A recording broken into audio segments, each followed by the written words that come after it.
campanha para a manutenção do nosso grupo. Participe acessando o nosso site. Olá, irmãos, tudo bem? Bem-vindo então a mais um momento de reflexão do nosso Evangelho segundo o Espiritismo. Hoje nós vamos fazer a leitura então do capítulo 9, Bem-aventurados aqueles que são brandos e pacíficos, no subtítulo A Cólera, tá? Item 9. O orgulho leva a vós crer mais do que sois, e não poder sofrer em uma comparação que possa vos rebaixar. A vós considerar ao contrário de tal modo acima dos vossos irmãos, seja como espírito, seja como posição social, seja mesmo como superioridade pessoal, que o menor paralelo vos irrita e vos fere. E o que ocorre então? Entregai-vos à cólera.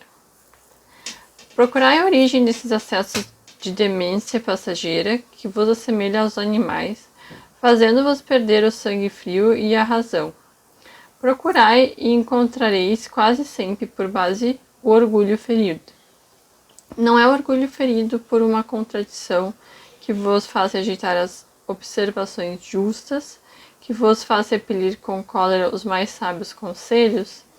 As próprias impaciências que causam as contrariedades, frequentemente pueris, prende-se à importância que se atribui à própria personalidade diante da qual se crê que tudo deve se dobrar. Em seu frenesi, o homem cólerico ataca tudo, a natureza bruta, os objetos animados que quebra, porque não lhe obedecem. Se nesses momentos pudesse se ver com sangue frio, teria medo de si ou se acharia ridículo. Que julgue por aí a impressão que deve produzir sobre os outros. Quando não fosse senão por respeito a si mesmo, deveria esforçar-se por vencer uma tendência que faz dele objeto de piedade. Se imaginasse que a cólera não resolvesse nada, altera sua saúde, compromete-lhe a vida, veria que é a sua primeira vítima. Mas uma outra consideração deveria, sobretudo, detê-lo. O pensamento de que torna infeliz todos aqueles que o cercam. Se tem coração, não terá remorso em sofrer os seres que mais ama. E que desgosto mortal se, num acesso desatinado, comete um ato de que tivesse que se censurar por toda uma vida. Em suma, a cólera não exclui certas qualidades do coração, mas impede fazer muito bem e pode levar a fazer muito mal. Isso deve bastar para motivar esforços por dominá-lo. O espírita, por outro lado, é solicitado por um outro motivo. Ela é contrária à caridade e à humildade cristã. Então, essa mensagem foi transmitida por Espírito Protetor, Bordeaux, 1863. Agora os espíritos comentam. Segundo a ideia muito falsa de que não pode reformar sua própria natureza, o homem se crê dispensado de esforçar-se para se corrigir os defeitos, nos quais se compraz voluntariamente ou que exigiriam muita perseverança. É assim, por exemplo, que o homem inclinado à cólera se desculpa, quase sempre como seu temperamento. Antes de considerar culpado, ele reputa a falta ao seu organismo, acusando assim Deus de suas próprias faltas. É ainda uma consequência do orgulho que se encontra misturado a todas as outras imperfeições. Sem contradita, há temperamentos que se prestam mais que outros aos atos violentos, como há músculos mais flexíveis que prestam melhor para torneios de força. Mas não creais que aí esteja a causa primeira da cólera, e estejais persuadidos de que um espírito pacífico, mesmo no corpo bilioso, será sempre pacífico, e que um espírito violento no corpo linfático, por isso não será mais brando. Somente a violência tomará um outro caráter. Não havendo um organismo próprio para secundar sua violência, a cólera será concentrada e no outro caso será expansiva. O corpo não dá cólera àquele que não a tem, como não dá aos outros vícios. Todas as virtudes e todos os vícios são inerentes ao espírito. Sem isso, onde estaria o mérito e a responsabilidade? O homem que é disforme não pode se tornar direito porque o espírito nada tem a ver com isso, mas pode modificar o que é do espírito quando tem vontade de vir. A experiência não vos prova, espíritas, até onde pode ir o poder da vontade, pelas transformações verdadeiramente miraculosas que vedes se operar? Dizei-vos, pois, que o homem não permanece vicioso senão porque quer permanecer vicioso. Mas aquele que quer se corrigir sempre e pode, de outra forma, a lei do progresso não existiria para o homem. Então, assim, né, esse texto ele convida a gente a refletir o quanto nós somos responsáveis pelos nossos atos e pelas nossas ações, né? Nos convoca a refletir sobre a responsabilidade, especialmente a responsabilidade para nós espíritas que temos o conhecimento e estudo sobre as leis divinas, né, e sobre as leis de causa e efeito, né? Então é bem importante a gente entender que sim, nós somos ainda seres muito primitivos em termos evolutivos, não só em termos materiais, mas em termos espirituais, mas que isso não nos justifica que nós deixamos de largar de mão e deixar com que a nossa parte mais animal tome conta nos momentos de muita tensão, nos momentos que estamos muito estressados ou decepcionados ou frustrados com alguma coisa. Isso não quer dizer que a gente precisa abraçar a culpa dos momentos que a gente perdeu o controle. Não é isso.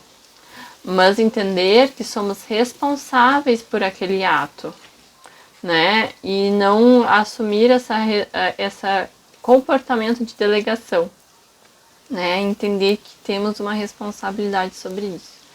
E a cólera é um sentimento que todos nós, já em algum momento, sentimos, né? Quando estamos muito frustrados ou muito revoltados com algo. E todos nós, no momento que sentimos isso, percebemos o quanto a nossa energia se altera, né? O quanto ficamos mal quando estamos vivendo essa situação, né? E que é um sentimento que nos dá um impulso muito grande para atacar, né? Atacar o outro, atacar o responsável por ter causado aquilo. Mas o texto vem nos convidar, né, a refletir que muitas vezes, e né, quase 100% das vezes, não é o outro responsável por nos causar cólera. Somos nós mesmos. Né? O texto coloca aqui que o orgulho muitas vezes é sim a causa da cólera. E o que é o orgulho? Né? É a nossa tendência de nos querermos manter superiores, de não querer olhar para as nossas falhas, de não querer olhar para as nossas dificuldades, de não querer olhar para as nossas vulnerabilidades. Então a cólera nada mais é do que nós negando as nossas fragilidades. Quando a gente nega a nossa fragilidade e responsabiliza o outro por ter nos tocado nessa ferida. Então eu penso que a cólera tem um papel muito importante aqui, de nos fazer convidar a refletir, como o Evangelho coloca aqui, do que ela está nos atingindo. O que é esse orgulho ferido? Por que esse orgulho foi ferido nessa situação em que estamos vivendo? Né? Então a cólera está ali para nos mostrar, e daí ele faz o comparativo, né, entre um ser mais evoluído e um ser mais animalesco, que sente sentimento de cólera. A diferença está na forma como ele se manifesta. Né? O ser mais animalesco vai explodir, vai expandir aquilo de forma a atingir pessoas, às vezes nem envolvidas nesse processo. E causar danos severos, né? Danos não só físicos, mas danos psicológicos e emocionais muito importantes. E o ser mais brando, o ser mais evoluído, vai concentrar essa cólera em si. O que isso quer dizer? Quer dizer que ele vai refletir e entender o que essa cólera está querendo comunicar. Porque nada mais, as emoções têm essa função de comunicar processos internos nossos. né? E aqui está convidando a gente refletir que a gente precisa olhar para essa cólera com essa função de que o que ela está nos mostrando. Qual é a nossa fragilidade e a nossa vulnerabilidade que nós precisamos olhar e melhorar. Porque não é assumir essa posição de que nós vamos, não, deixa assim, não, eu tenho raiva mesmo, é meu gênio, né, é meu temperamento, Deus me fez assim e é assim, lidem comigo. Não! Ninguém é obrigado a lidar contigo.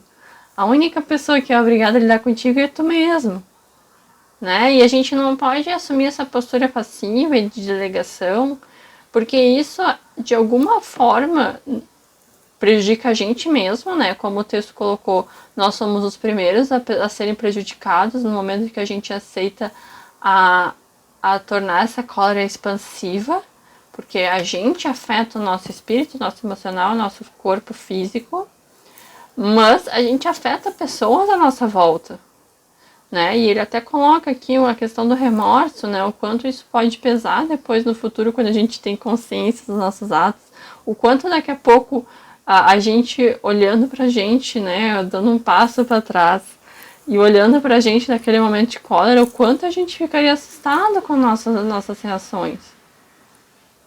Porque a gente perde a razão, a gente age por impulso. E é muito importante a gente dar esse passo para trás, especialmente nos momentos que a gente está mais com raiva, querendo encontrar responsáveis e querer mandar para outros lugares as pessoas. Dá um passo para trás. No momento da cólera é o momento da gente respirar a fundo, né? Fazer uma prece para tentar reconectar a razão com a emoção, né? Se tranquilizar, pedir que a espiritualidade reequilibre aquela energia, dar um espaço para a gente mesmo, né? Porque é um processo que ele é demandante, mexe muito com a gente, né? A questão da raiva mexe muito, porque é isso, mexe com a questão do orgulho, mexe com a nossa vulnerabilidade. Então é muito importante nesses momentos a gente respirar muito fundo, se conectar com Deus, se conectar com a espiritualidade que nos protege, que nos acompanha, para reorganizar. E daí, a partir disso, tomar uma decisão. Olhar, talvez naquele primeiro momento, por ficar muito atingido, talvez a gente não consiga olhar para aquela vulnerabilidade que foi atingida naquela situação. Talvez a gente não consiga olhar tanto para esse orgulho ferido. Mas pelo menos a gente vai estar um pouquinho mais calmo, um pouquinho mais conectado com a razão e vai tomar as atitudes de uma forma mais coerente.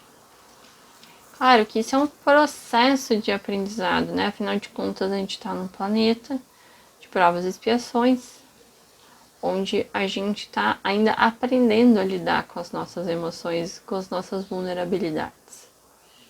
Então, é entender que não vai ser na primeira tentativa que a gente vai conseguir dar conta disso, mas que a gente tem um potencial muito grande no momento que a gente se propõe a fazer diferente, a não estar mais nessa posição passiva de delegar a responsabilidade dos nossos problemas para os outros. No momento que a gente assume isso, a gente se compromete com a nossa evolução espiritual, de olhar para aquelas questões que a gente se propôs trabalhar nessa vida, né? E que, assim, obviamente não são fáceis. Elas mexem muito com a gente, elas nos machucam, porque não são coisas dessa vida, são coisas de muitas vidas. Mas o fato de a gente se propor a olhar para essas questões e pensar e agir de uma forma muito menos impulsiva, né? Se propor a pelo menos tentar refletir um pouquinho melhor, já é um baita num passo para quem muitas vezes agiu só de maneiras impulsivas, né? Então, o sucesso dessa caminhada, o sucesso dessa jornada de reforma íntima, de autoconhecimento, de melhoramento, não está somente a gente atingir esse nível que a gente consegue controlar a cólera. Está na caminhada que a gente está construindo aqui nesse planeta, de tentar fazer diferente. Que é cansativo? É. Mas a gente começa a gastar energia em coisas muito mais positivas, muito mais construtivas, que é investir em si, respeitar os nossos limites, né?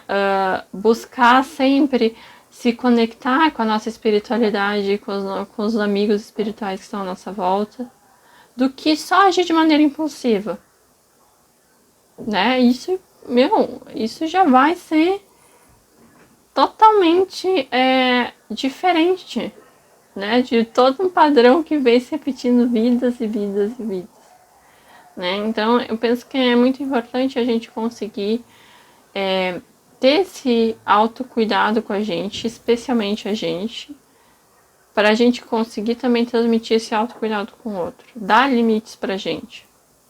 Assim como a gente gosta que os outros respeitem o nosso espaço, que as pessoas não fiquem jogando responsabilidades dos outros em cima da gente, que não fiquem jogando só coisa ruim em cima da gente, a gente também tem que cuidar para não ser essa pessoa que fica despejando coisas nos outros. Então, sentiu que tá difícil, sentiu que tá com muita raiva, sentiu que tá muito frustrado, para, respira fundo, conecta com a espiritualidade, que isso vai ajudar a acalmar, e aos poucos as respostas para resolver essas questões vêm, né? Então, esse é um processo não só de autocuidado com a gente, mas de cuidado com o nosso entorno.